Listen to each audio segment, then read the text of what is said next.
Good evening, everyone, and welcome to Thursdays with Toni. And Trish!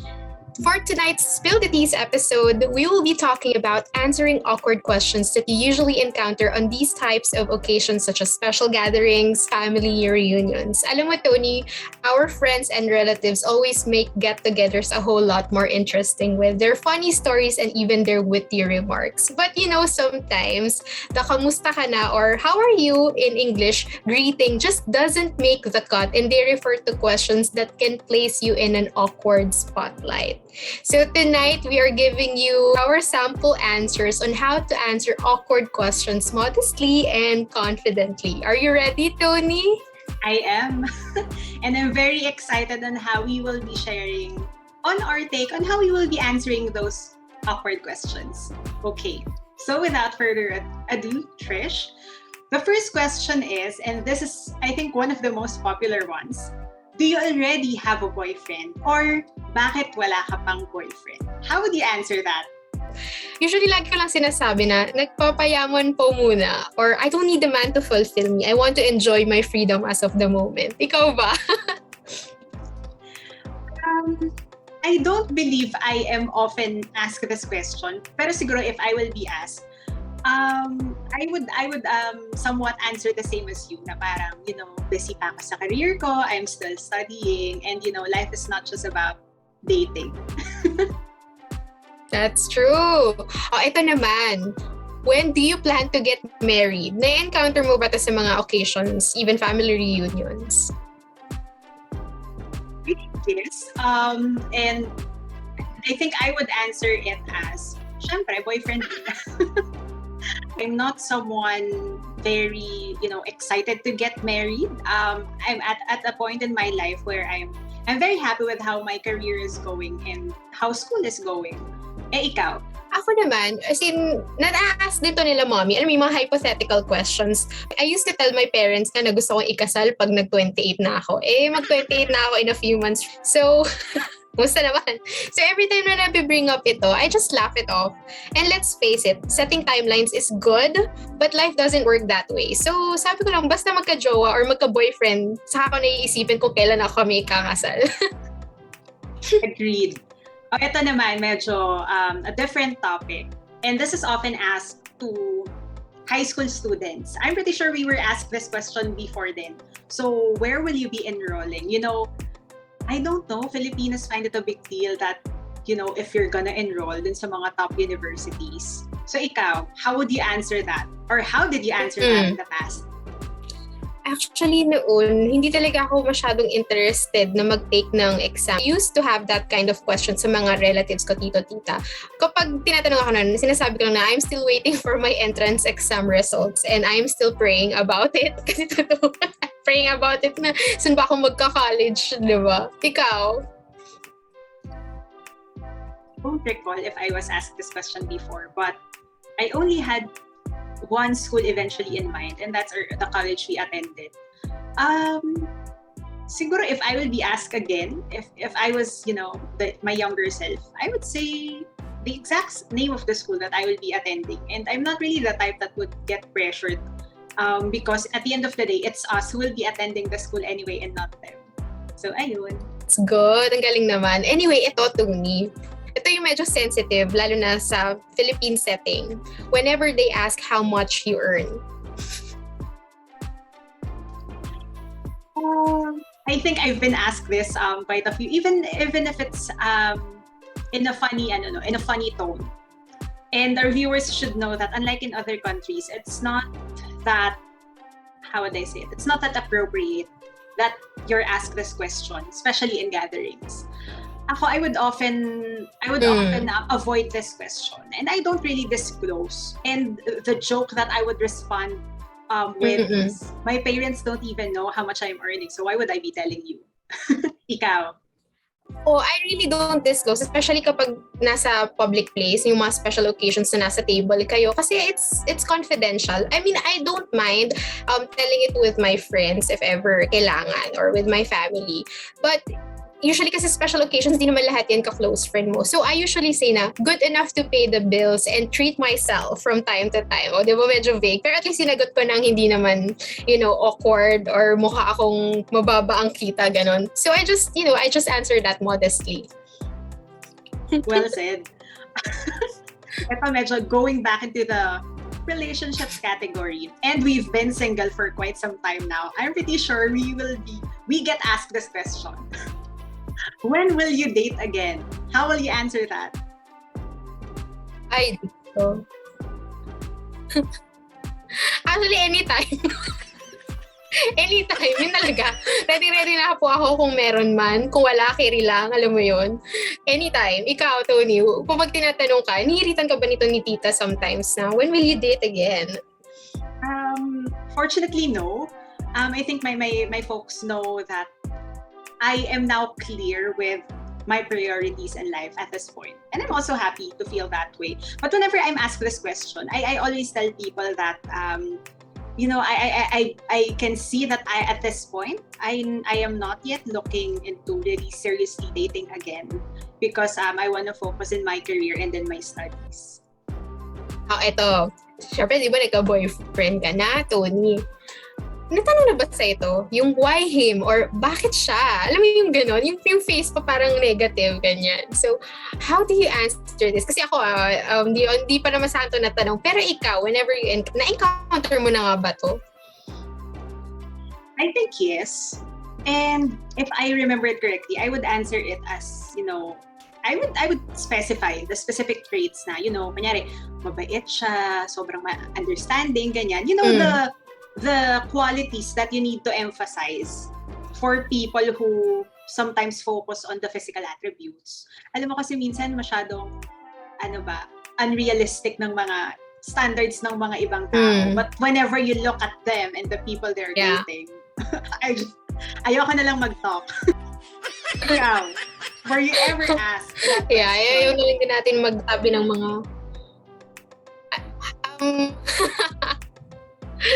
siguro, well, actually, natanong naman ako kapag kunyari may crush ako or may dadalhin ako sa house na guy friend, ganyan. So, ba't mo siya gusto para ganyan? Siya magtataka minsan si dad, anong nakita ko?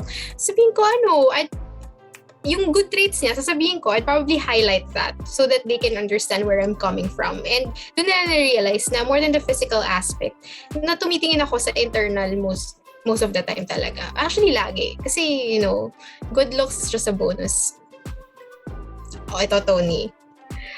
Hindi ko alam kung na-encounter na ba natin to sa stage natin. But na-encounter na ba yung tanong na, when will you give your parents grandchildren? I don't think that's the exact phrasing when I was asked. Pero more of parang people saying na, when you get married late in life, it will be hard for you to go through pregnancy and you're parang give your parents grandchildren while they're still younger. Ako, that's one of my pet peeves na whenever people ask. And as we grow, diba, you hear stories of people who badly want to have kids but are really struggling to have. So I think it's somewhat an insensitive question then in general. So ako, well, personally, I don't see myself. It's not my preference to have kids at this point in my life. Of course, I'm not closing doors. If one day I'll change my mind. But knowing what I want to achieve and to experience more in life, I would tell people. I really tell people that I don't see myself becoming a parent in the future. How about you? I don't even know if I want to have kids, Toni. With the things going on how complicated kids can be. I don't know, but who knows, diba? Mutual decision yan ng future spouse ko eh. So, as of now, I'm not sure if I'm capable of being a good mom, a competent and, supportive mom. But who knows, diba? God's grace pa rin naman yan at the end of the day. Pero as of now, pass. Understandable. Toni, madalas to sa college eh. Are you still a virgin? Alam mo na-encounter ko to nung nag-binild na tayo. Na-encounter mo na ba tong tanong na to? Alam mo, I feel so embarrassed. May mga hindi ko na talaga maalala, no? Probably yes. I just really can't recall. Pero siguro, if I will be asked this, I would avoid it. I mean, regardless of the answer, it's not something that you would ask casually. Well, at least that's in my opinion. I mean, siguro in a private conversation with a very close friend, when you're trying to get to know each other more, maybe yes. Pero if you're like in school or at work, it's not an appropriate question to throw at someone. Ikaw, how did you answer that? That's true. Actually, big deal to nung high school tsaka college, yung are you still a virgin? Pero hindi ko malilimutan to kasi medyo na-culture shock ako sa culture ng Bitild. As in, ganyan sila ka-open na kung virgin ka ba or hindi. Pero, alam mo yun, whether you kept your virginity for someone special or for your future spouse, that's good. If not, then that's your choice pa rin naman, diba? Pero kung ako, whenever I get to ask that question, sasabihin ko lang, I believe that this is none of your business. Diba? Kasi medyo rude yun kung tatanungin ka niya talaga on the spot. Lalo kung di mo naman ka-close, diba? Yung parang pa-feeling close pa lang siya. No, I don't answer this type of question right away. Na straightforward na yes or no. Exactly. And I really don't know why people, I don't know if it's their way of making small talk, but they just throw the most awkward questions and, matatawa ka na lang talaga. Yeah. Very funny. Eto Trish. So, one of the most famous questions, be it from your relatives, be it from your acquaintances, pag may mga reunions, people always put focus on the physical appearance. So, how will you answer, tumaba ka ba? Did you gain some weight? How will you answer that? Pag nakaka-encounter akong bakit parang tumaba ka, alam mo yung ganon? Minsan pag ganon yung tanong, minsan napaparude din yung sagot ko ng hindi sadya. Alam mo, sabihin ko usually talaga by default, marami po kasi akong pambili ng pagkain. Pero ako pag nasa bad mood ako na tinanong mo yun, sasabihin ko talaga na, marami po akong pambili ng pagkain, kayo rin po tumaba.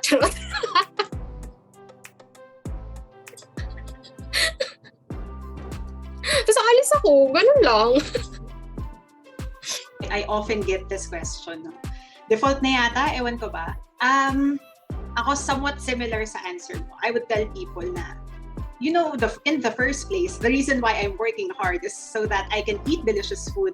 I mean, well, that's the reality. And somewhat sampal sa mukha ng mga tao, especially if the person asking is someone na hindi employed or tamad. Di ba parang ang laking sampal sa kanila? Kasi parang, I mean, even if people would often tell me na, di mo naman kailangan magtrabaho kasi only child ka naman eh. Parang, hello. I mean, kung ikaw pala asa ka, well, ikaw yon, hindi ako. Yeah.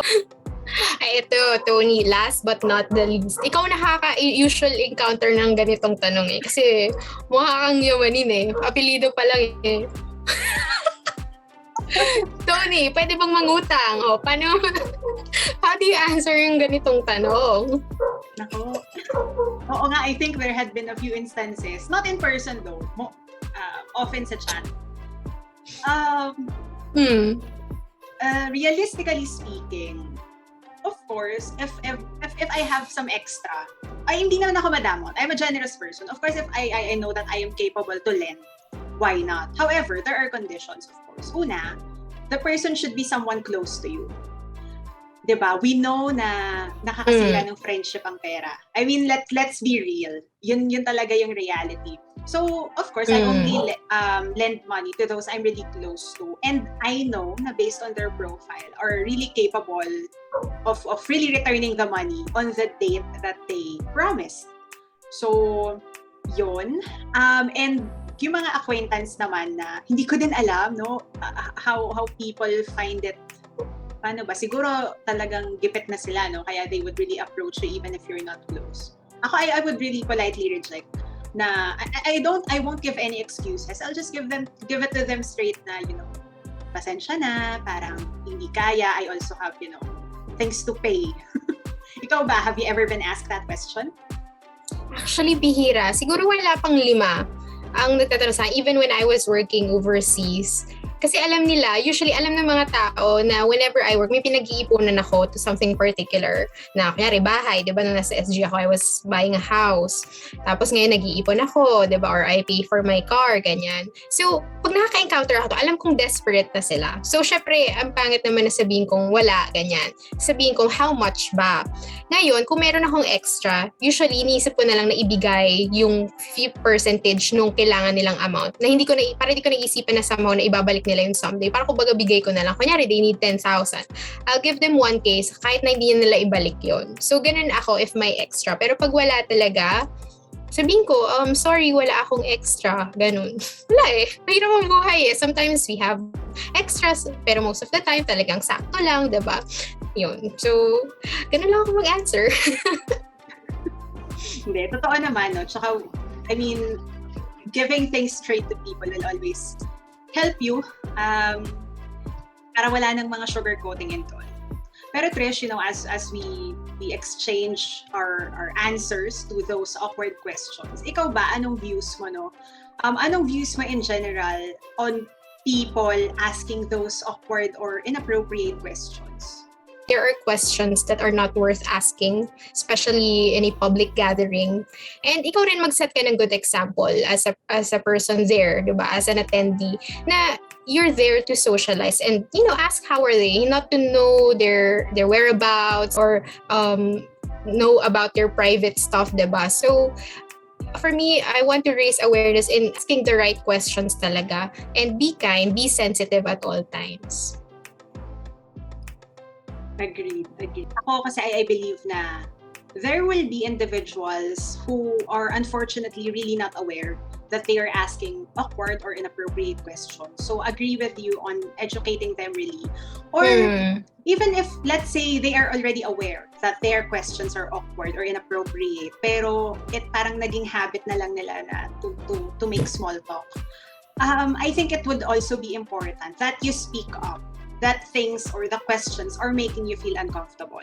Because in the first place, if this is a person who knows how to think clearly, if they are informed that the questions that they are asking are making someone feel uncomfortable, then I believe they will stop.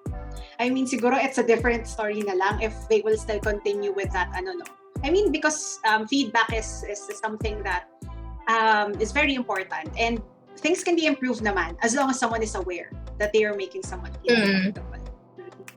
All right, I think that's all the time that we have for tonight. I hope our viewers are able to relate and somewhat recall yung mga awkward questions thrown at them. Yes. So, guys, abangan nyo kami ulit next Thursday. This has been Thursdays with Toni and Trish.